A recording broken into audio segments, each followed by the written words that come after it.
65-year-old American man marries 22 Indonesian women. His hidden identity and legendary life abroad. Have you ever found out that someone you loved was living not just a double life, but 22 lives? I thought I knew my father. Kind, disciplined. A quiet man who read books about submarines and drank black coffee like it was religion. But when the call came from Jakarta, I realized I had no idea who he truly was.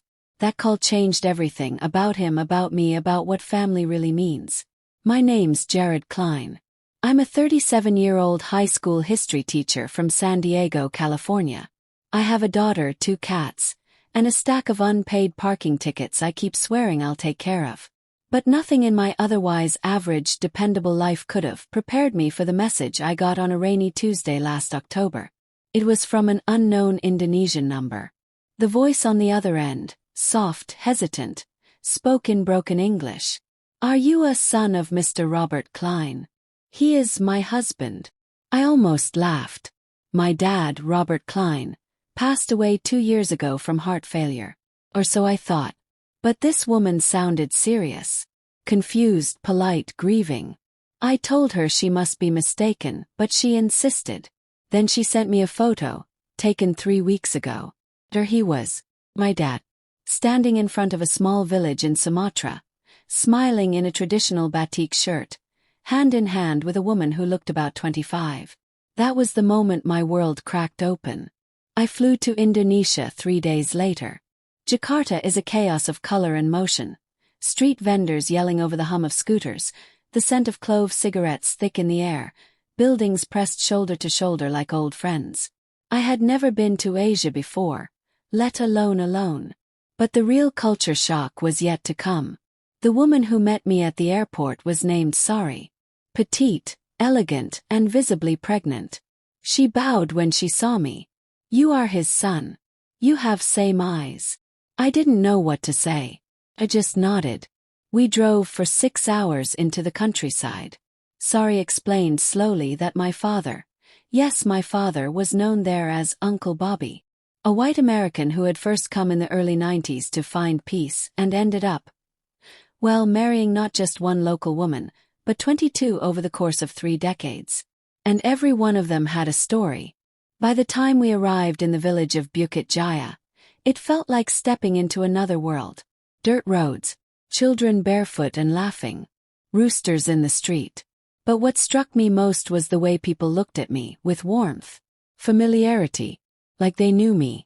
Sari took me to a small house, whitewashed walls, tin roof. Inside were 4 women. All of them greeted me with gentle smiles. "I am Rina," one said.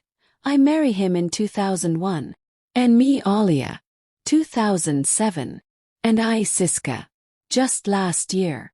My father had married all of them, legally by village standards. Most of the women were in their 20s or 30s. Some had children, some were expecting. And every one of them loved him. Not like a trophy or out of desperation. They spoke of him like he was a myth. Part husband, part father, part village protector. "He built the school," one said. "Paid for water wells. Never angry. Always help." That night, I sat under a mosquito net, sleepless, listening to the jungle pulse outside. I thought of my mother back home. The woman Dad had divorced quietly when I was 16. He told us he needed space. That he was starting over. I assumed it meant a condo in Arizona or maybe a girlfriend half his age in Florida. Nalis. The next morning I demanded answers. Sari took me to an old man who claimed to be my father's closest brother. Not by blood, but by bond. His name was Pak Yunus. He lit a clove cigarette and leaned in. He come here after war in Iraq. Broken. No family. He stay in mosque one night.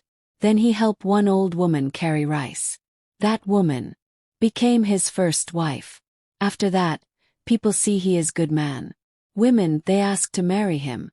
It is allowed here. Blink. And he said yes to all of them. He never say no. He say, "Why not give love if love is asked?" I was speechless. Later I found a locked drawer in his old room. Sari gave me the key. Inside were letters, handwritten ones in my father's blocky print, all addressed to me. Dear Jared, I know one day you'll come here. I wanted to tell you everything, but I didn't want you to carry my shame. Or my truth. Both are heavy. You may think I betrayed you. Maybe I did. But I found something here. Kind of peace. A purpose I never had in America. And yes, I loved each of them. Not in lust but with presence. With time. With effort. I was a better man here. I hope one day you'll understand. Love, Dad. I read that letter a dozen times. I didn't know whether to cry, scream, or laugh. My father had faked his death to me. But to them he had lived fully. A contradiction I couldn't yet reconcile. The real blow came 3 days later. I was sitting with some of the children when one of the older boys tugged my sleeve. You are big brother Jared, yes? I nodded, forcing a smile. You look like Papa. Yeah, I whispered.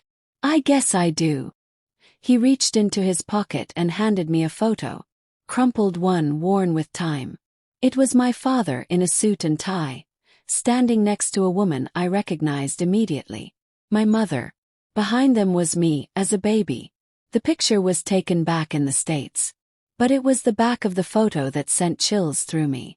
In Indonesian, written in my father's handwriting, it said, "My first family. My truest regret." That night I asked sorry. Why hadn't he ever tried to reconnect? She looked at me with the softest sadness. He cries sometimes. At night.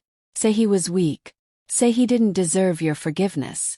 Say he hoped you lived better without him. I don't know why, but that broke me. Not the lies. Not the marriages. But the image of my father, alone, crying in the dark, thinking his love was poison. Because that's what he believed. That he was too broken to return. That the man he had become was only possible by abandoning the one he used to be. But I had to ask, was it really abandonment? Or reinvention? And could both truths live in the same man? I spent 2 weeks in that village.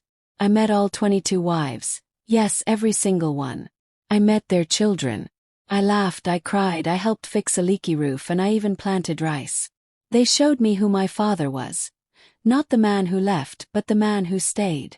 When I flew home, I carried with me more than souvenirs. I brought his letters, his stories, his contradictions. My mother didn't want to hear about it. I don't blame her. But for me, understanding my father didn't erase the pain, but it gave it shape. And in that shape there was space for empathy. He wasn't a villain. Or a hero. Just a man, flawed, afraid, and trying to build something meaningful out of the wreckage he left behind. Sometimes I still hear his voice in my head, soft, amused. Why not give love if love is asked? I don't know if that's wisdom or delusion. Maybe both. But I do know this. There are some stories so outrageous, so tangled in pain and grace, that they demand to be told. And this was mine. My father's hidden identity. His legendary life abroad. And the part of him I never knew I needed to find.